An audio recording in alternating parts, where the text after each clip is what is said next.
The government has announced a total lockdown of 75 districts across the country. That's the big story we are tracking this evening. What is the Indian opposition making of this big lockdown? Joining us to talk about this is Member of Parliament of the Trinamool Congress, Derek O'Brien. He's been a big critic of the manner in which the government's gone about handling the corona crisis so far, especially with what's happening in Parliament. Derek, welcome. A big lockdown. Is this a moment to rise above politics and say this is when India comes together as one? Because the enemy is not the BJP, the enemy is not the Pakistani army, the enemy is a virus who can't tell TMC from BJP. Where are we going? Pakistani army, where are we going? All we were asking, no one, please, all we were asking this government to do for the last 2 weeks was to take care. Was not to keep Parliament running, to pass the finance bill, not to do any grandstanding, because this was a crisis. We identified the crisis. Mamata Banerjee, Trinamool, it's not about that. We identified the crisis. That's why we were warning the government. And now what has happened? Parliament, has still not been deferred. As a responsible opposition, we were pleading with Parliament. Everybody in Parliament. Ministers were getting up and saying they were soldiers. They had to be in the... Now what has happened? The finance bill hasn't been passed. The MPs be in their own states? Tomorrow you need to pass the finance bill. Why were you running Parliament? I want to know, why were you running Parliament for 10 days? There's no fighting here. Now it's too late. The mess has already been created. Why are you saying that we are one? Only Mr. Modi can bring this country together. We cannot make suggestions in Parliament. My direct charge to Mr. Modi and Mr. Shah is, why didn't you take our advice and defer Parliament 10 days ago? Did you have any other ulterior motive about what was happening in Madhya Pradesh? Because I can't understand why you were running Parliament. The coronavirus, we want to discuss it. You allowed us only 3% of the time to discuss it. I wanted to show soap, how you wash your hands in soap. I was not allowed in Parliament. The government has been cocky and arrogant and devious. I charge them. Why did they run Parliament for the last 10 days? And now they've got themselves into a jam. Tomorrow they've called Parliament because they have to pass the finance bill. We've been advising them. Please pass the finance bill 1 week ago. Let the MPs go back to our states. Let us sit in our states. Then some other MP now has come. We are in isolation because he went around and had a breakfast. The president is also throwing breakfasts. What is this? We want social distancing. We saw this coming. That's why we want isolation. We want people to follow the rules. But no, this was brazenness. And please don't bring any. We are the most constructive opposition. Now this is indeed a case of mixed messaging, because at this moment there is no clarity about whether Parliament has been suspended for tomorrow morning or not. Because yes, there is a lockdown. Yes, more than 5 people shouldn't gather. But what then happens about Parliament when 400, 500 MPs could be together at the same time? Now, this is indeed very problematic. And it's not if you are expecting people to follow the social distancing norms, should it not apply to our netas, some of whom were jet-setting, partying, living it up in Lucknow? Now, this is deeply problematic. Have you heard at this moment, Derek O'Brien, at all from anyone in government about whether Parliament will convene tomorrow morning? Because this is all, I assume, before the lockdown was announced. Do you think 11 a.m. people will still show up in Parliament? If Delhi is locked down, how can you? Now, let me tell you, we have been trying, learning from our Chief Minister, political party flags have been removed. That is why for the last 2 weeks we were saying what we were saying. Whenever we went to the BJP, to the parliamentary managers, we kept being told, no, these are important issues. We need to discuss the Sanskrit University bill. We need to discuss in a private member's bill how the word socialism will be removed from the preamble. We were saying, no, we want to find a fix to stop corona. Now that this has happened, now what will going to happen? Trinamool, we've gone blue in the face. Now what's going to happen? Tomorrow, last week it was decided now that Parliament will open at 2 p.m. Now the mess has already been created. So I don't know who's going to go to Parliament at 2 p.m. But that finance bill has to be passed. Otherwise, all the budgets for all the departments are being held up. And this is where the Prime Minister, the Home Minister, and the finance minister have to be held responsible. Why was not this finance bill, why have you kept it from Monday to Monday? And the cynics would say, we didn't say it on the floor of Parliament, the cynics would say that you kept Parliament running, you were not bothered about any health hazard. You kept it running because of Madhya Pradesh, to do your stuff there. The cynics are saying this. I'm not saying this. But now what do? Now they're reaching out to us. Our MPs, Trinamool MPs are all, what will we do? One MP is here. I'm the leader of the party in Rajya Sabha. I'm here in self-isolation. And my colleague Sudeep Bandyopadhyay is 70 years of age. And we're trying to find a way for him to get back to Calcutta. All our other MPs are back in Calcutta or in Bengal. It's a problem. I'm here. Why I'm completely, I'm more disappointed. I'm not angry, but I'm disappointed that what was the reason that you didn't take advice? What is this? This is not about ego. This is not about politics. We were giving you good advice. Okay. But you kept pushing, saying, no, we've got some sanitizers there. I went there with a safety mask because my wife, who's a doctor, told me to wear a safety mask and go there after this incident. Please, no one is doing politics now. But if a government, so-called responsible government gets itself into a legislative logjam, I will failing in my duty to the people of India if I don't bring this up. And I'm thankful to you and your channel for allowing me a chance to express myself. But we need to get this finance bill passed. Why didn't the Prime Minister and the Home Minister get this done 10, 12 days ago? I think those are important questions that Derek O'Brien raises. Rahul, and you simply cannot have a situation where you're asking the rest of the country to lock itself in, and you somehow think that parliamentarians are immune, that because they are netas, they can get by with whatever they want. Derek O'Brien, for joining us this evening, thank you very much. I want to go across at this time to a very special guest. On real life, he's played the role. Okay, Derek wants to say something before he goes. Derek, 30 seconds. I want to go to Anupam Kher. He's waiting for us. This is not only... Just 30 seconds, Derek. Bureaucrats, there are security personnel, there are caterers, there are media personnel. There's 6,000 to 7,000 people in Parliament on a given day. It's not about 700 MPs. It's not about them. We are a health hazard. And now you saw what happened with the BJP MP and how I also got him to say it was a health hazard. Anyway, now at least tomorrow they're duty bound, they'll defer it, better late than never. Do it tomorrow at least. That's important. Now, we will track this story. Derek O'Brien, for joining us with these points, thank you very much. On the streets of New York, he's known as Dr. Vijay Kapoor from the NBC drama New Amsterdam. One of India's most prominent actors. He plays the role of a doctor, and therefore I really wonder what Anupam Kher is making of this Tali Bajao. You know, the saluting the coronavirus warriors, 5 p.m. India uniting in a manner that we hadn't seen. Mr. Kher, welcome.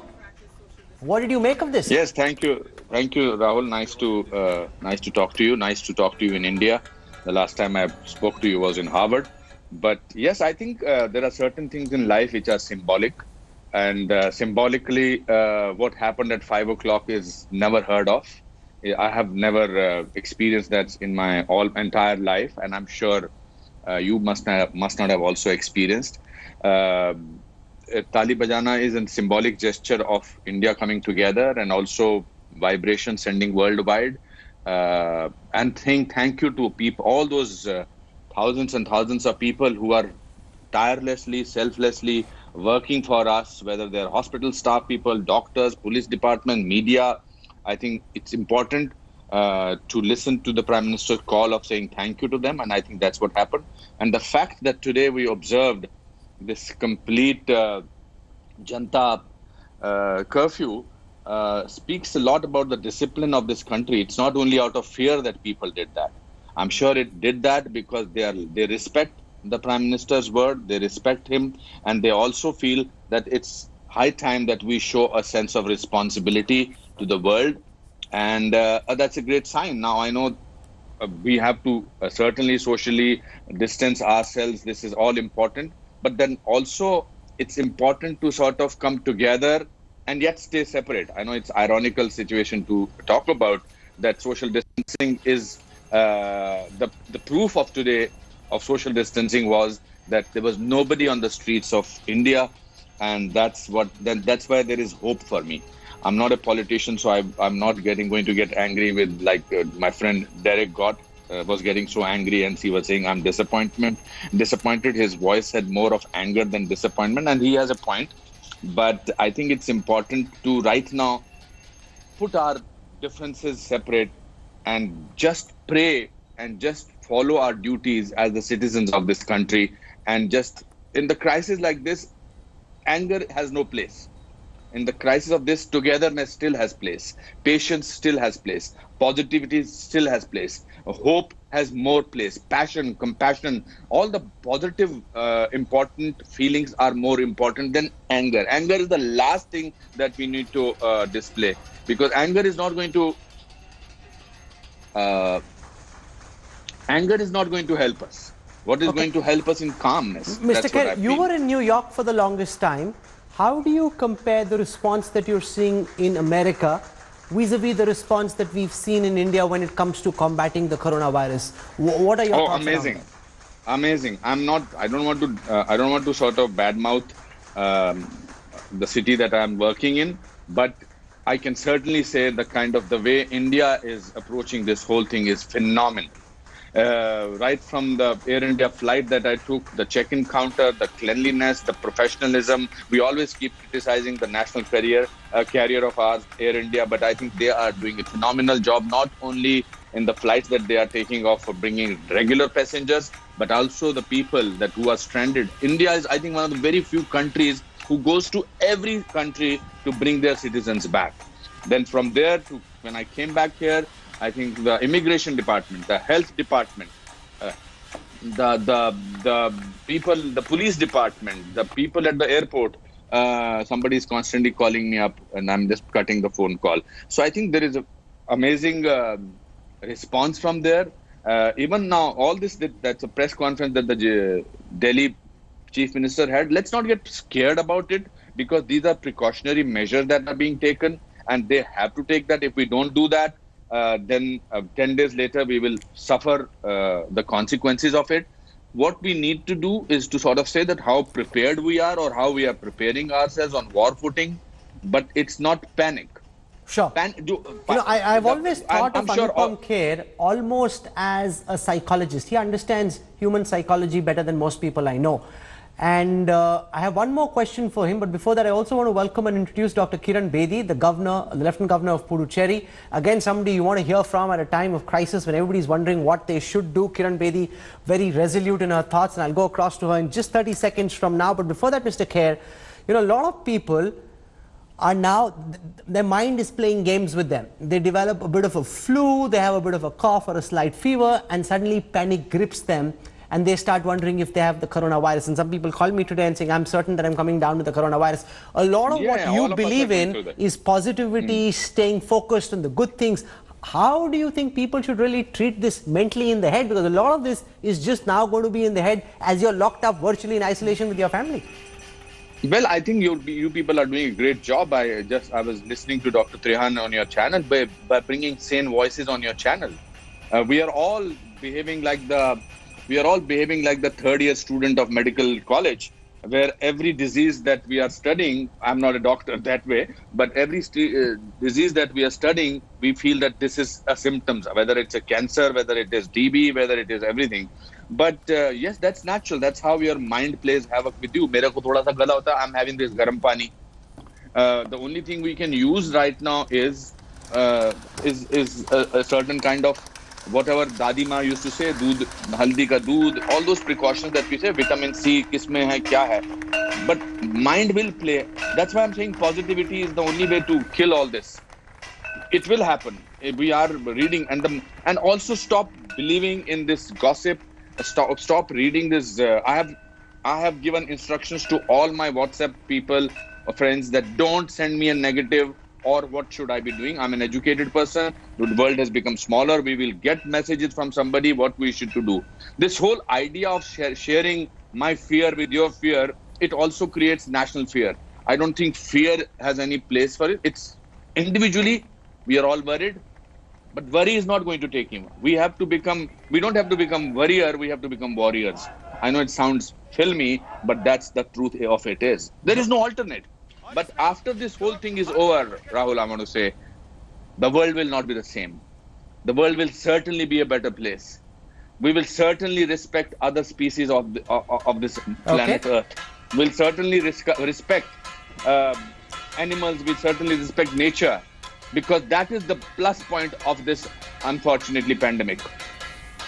I'm going to leave it over there. We're seeing these pictures of Anupam Kher from earlier. He's on his balcony in Mumbai, with a utensil, and he's contributing to that moment as well. Thank you very much, Mr. Kher. It's always fantastic chatting with you. I want to go across now to a lady who many people look upon with high regard, and especially when they're in trouble.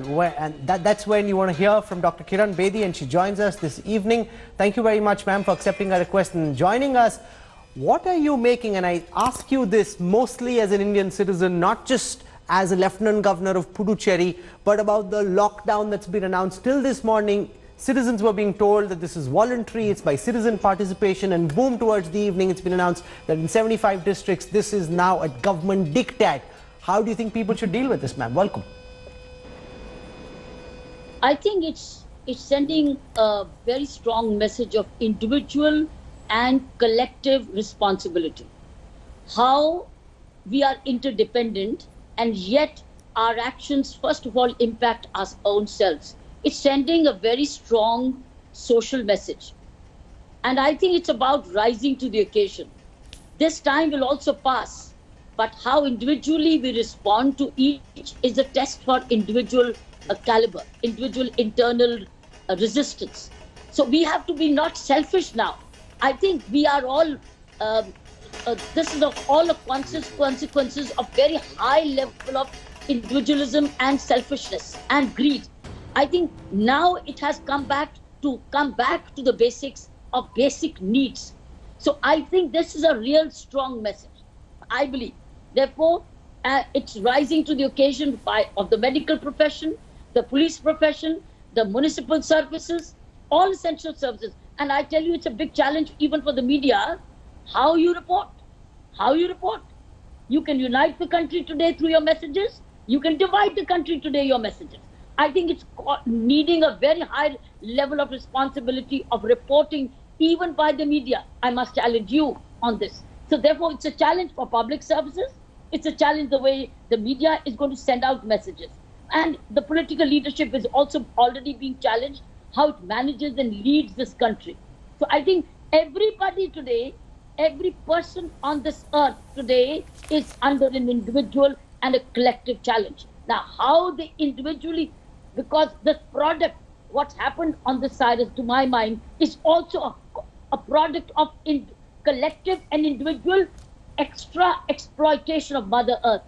I think Mother Earth is demanding its own energy back, because it's all about sanitation. I think the kind of sanitation Swachh Bharat movement which our Honorable Prime Minister did 3 years ago, imagine, it was like a forerunner, it's like a predictor. Imagine if we had not had those thousands and thousands of toilets by now, where would we have been? And the kind of sanitation between the garbage cleaning, the cleanliness of the streets, the water cleaning, I think it's never be going to be evaluated. But it is going to be a major precursor of prevention, whatever extent we could have prevented it. So now, Dr. Bedi, now there are two things I want you to focus on. You've spent your life in law enforcement, and we've seen already, especially with something like traffic, it's very difficult to ensure that people follow traffic lights. Sometimes even when it's red, they are jumping and going as if, the traffic signal was green. How do you enforce? What do you think will be the challenges for the government in trying to enforce a virtual 2-week lockdown where people will be restless, they'll have some kind of an excuse, somebody needs to go to buy groceries, somebody needs to go out. So how do you enforce a lockdown without making it so suffocating that people get frustrated and start pushing back, and yet doing it in a meaningful fashion that we're able to flatten the curve and slow down the speed of the spread of the disease? Last 24 hours, the Puducherry police is going round and round and round, announcing through the police vehicles, saying for responsible behavior, for restrained behavior, for reasonable behavior. and saying you come out only if you need, and that you pick up only what you need, do not hoard, so that everybody can survive. So there, even in the lockdown period, like for instance, we are going to relax the Janta curfew after a few hours. What are we saying right now is, if you go out, keep up the social distancing, pick up what you need, so that there's something left for the others. It's like, don't be greed, can come back to need. So it is responsible behavior. You have challenged, we are now being individually challenged by individual behavior. We collectively die, we collectively live right now. If we give space to everybody, we live. If we crowd down and push ourselves and make space, we collectively die. So I think there's a message in this is about individual social behavior. That's we have passed it on. Tum, pehle aap. Not saying pehle main, pehle aap. So why can't we come back to say pehle main, pehle meri zimmewari. जो मेरी जिम्मेवारी है पहले मैं वो करूंगा या करूंगी, आप सारा बिहेवियर में पैटर्न में चेंज होगा. So I think it's coming back to individual restraint, individual behavior, individual conduct, individual needs, individual reflection and consideration for the other. And the message is, I first must look after myself. I must behave myself better, and while I behave for the others. That's an important point you make, that think about yourself first, put yourself in a safe position, and then other pieces will fall into place. One very quick final question, ma'am. What are the best ways of dealing with panic? What are the best ways of dealing with confusion? Because everyone will have his own thought, and they'll try and look at things from their perspective. How should the government and the administration at this moment be dealing with societal panic and confusion? Both be prepared and keep communicating. It's time for public officials to become visible, public officials to communicate more, and the channels to send out their messages. The invisible bureaucracy now has to become a visible bureaucracy. The collectorates, the PGPs, the superintendents of police, the chief secretaries, the governors, I think they need to send out the right kind of messages and be more visible. Keep communicating, and you must know how to communicate. Send out the right messages to say, don't panic, we are there for you, but we should be there. It's not that we are there for you, but we should be there. So that means the policing has to manage that people do not come around robbing and grabbing, and there's a discipline outside the grocery shop, as we're trying to do. Okay. I do not know whether we succeed. I think it's about everybody exercising the responsibility and rising to the challenge and giving their very best. This time will also pass. But if we all contribute and give all our energy to others' needs while taking care of ourselves, I think we'll come out of it faster. I don't think anybody could have put it better than what Kiran Bedi just said. We live together, we die together, and this has never rung more true. Dr. Bedi, I deeply appreciate you joining us, and also a big thank you to all the guests who joined us over this marathon broadcast over the last 4 hours. And this is our continuous effort in India today. No noise, just the news, to bring you the breaking developments, to try and help you understand what's happening, and then to bring you very sharp insights without any noise, without unnecessary cacophony. Just try and distill what you really need to know to try and be best equipped to deal with this situation. I also just want to use a moment to thank our entire team at the India Today Group. We're working under very adverse circumstances. We split our team into 3.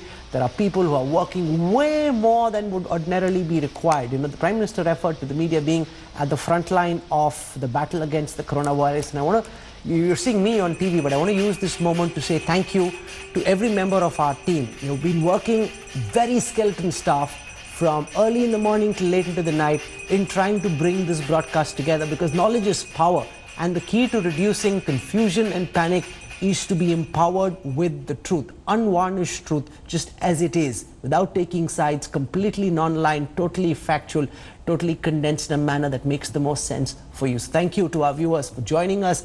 Thank you to our technical team, our producers, our video journalists, our camp reporters who are out on the ground tracking this story for you, and we will continue to do so over the next several days. Make no mistake, this Black Swan event is the biggest developing story of our lifetime, and we will do the best we humanly can to try and keep you on top of it.